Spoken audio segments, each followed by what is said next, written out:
Hi, my name's Adrian, and in this video I wanted to look at 3 things that make a great developer. Now, they're not the only 3 things, and they're not limited to only people that have been in the field for a while. They could be at any stage, whether you're just starting out or whether you've been in the field for decades. Now, I think to be a good developer, you don't actually have to produce code constantly. It's not about how many commits you're doing or even about how many tests you run that succeed. It's not even about how beautiful your code might look. I think there's other elements to it, and while there's heaps of things that make a good developer, I'm just going to point out these 3. For me, one of the first things are professionalism. I think that professionalism is sort of broken up into 2 aspects. You've got your aspect with the people and you've got your aspect with the code. For the people, it's how you treat others, whether it's a junior developer or a senior developer, or even a business owner or a client.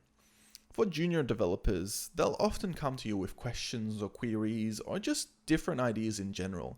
And it's really important to listen to that because they usually bring in a different point of view.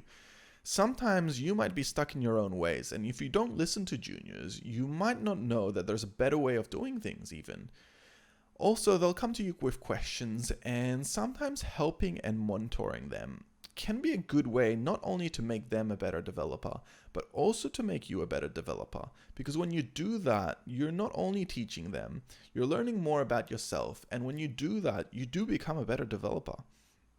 In terms of seniors, maybe your tech lead might come to you with some advice or tell you how to do a certain thing. Listening to that is a good idea, but also not being afraid of questioning or coming up to the tech lead and telling him if you believe he's doing something wrong. I think that's also an important aspect of being a good developer. It's not being afraid of questioning the tech lead. In terms of clients all believe their businesses are their most important baby. They put all their pride and effort into everything, and when they come to get a piece of work done, they'll usually want to get it done immediately. They'll have different types of budgets, but for them, this is number one priority. And I think that sometimes people don't put in the same amount of effort depending on what the budget is. I think a good developer puts in the same quality of work, doesn't matter whether the project is a small one or a big one, because at the end of the day, you're trying to achieve the goal for the business owner, and while that's valuable to them, it should just equally be valuable to the developer, and you should put in as much effort as you can possibly do to make sure that the end result is a good one. In terms of code's a tough one because there's so many things that there is to it, but for me, just writing good code that is readable and has inline comments usually does the trick. Because I think a good developer is one that can think about the future and say to himself, if I'm reading this code 1 year down the track, will I be able to understand it? Will I be able to read through these nodes and make markup if I need to and refactor it?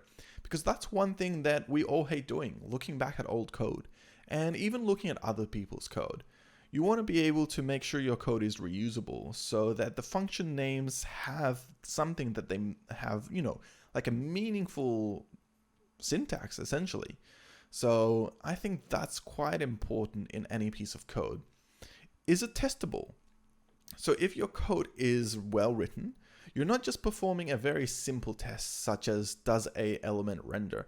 You're actually considering the clients and thinking how they will probably break the system. You'll put in lots of tests in there to really make sure that you've got full coverage of your application, because nothing sucks like having a application render, but a simple test on a click element might actually cause it to crash. The second thing that I think is really important in a good developer is responsibility. It's being able to deliver on your promises, whether it's a piece of code or an application. There's nothing worse than hearing from business owners that their last developer asked for more money, more time, or the project just never got delivered. And a good developer is one that understands their technology stack. They're able to estimate how much time and money something should cost to deliver, and they're able to do it. If there are problems along the way, which there always are, they'll be able to solve those on their own. They'll be able to jump onto Stack Overflow and research what the bug is, find where it is, and solve it. A lot of the times, you just don't see that. They're also not scared to ask for advice, so that if they don't understand something, they're able to ask someone higher up. Because sometimes a developer might be stuck on a problem for weeks on end, and it might just be a simple technical issue that someone higher up might already have solved. Another part of responsibility is taking ownership for when you make a mistake. There's nothing worse than having a piece of code with a bug in it, and I'm sure all of us have committed a piece of code that had issues at some point or another, but being able to admit to that mistake is really important.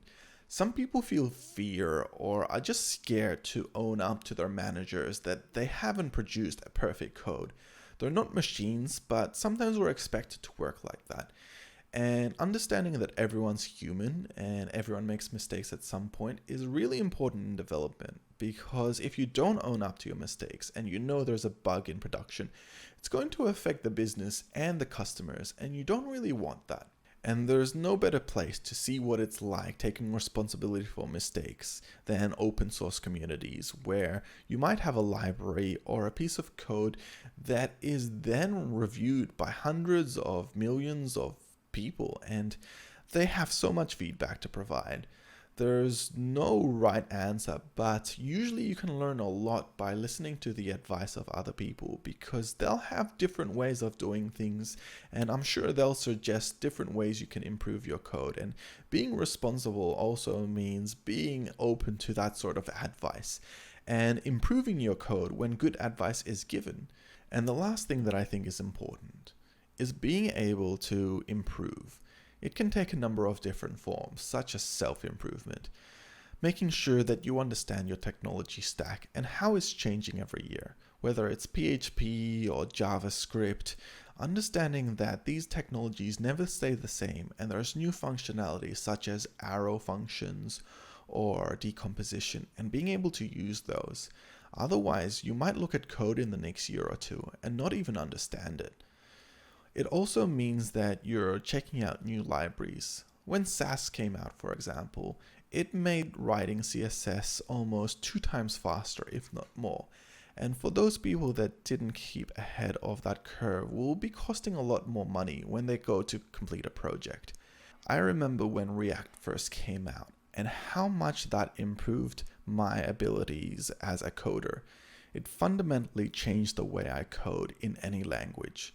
Learning React was originally difficult because it required me to have a different concept of how I write code.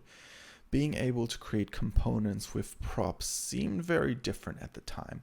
But now when I'm writing in any language, whether it's in CSS or just in plain JavaScript, I'm carrying across those core concepts because they've really helped me improve as a programmer. And that's an experience I would have never had if I hadn't kept trying to learn new technology stacks and languages in general, which is why I think it's so important. Improving also means that your code is up to date. A lot of the times in projects, we might leave our code a little bit stale. We're not updating all the modules and we're just staying with the same version libraries. But sometimes we need to, because there are security vulnerabilities and other issues that need to be fixed. And if you leave your code stale for too long, then refactoring later might be such a big hassle that you'd rather rewrite the entire application.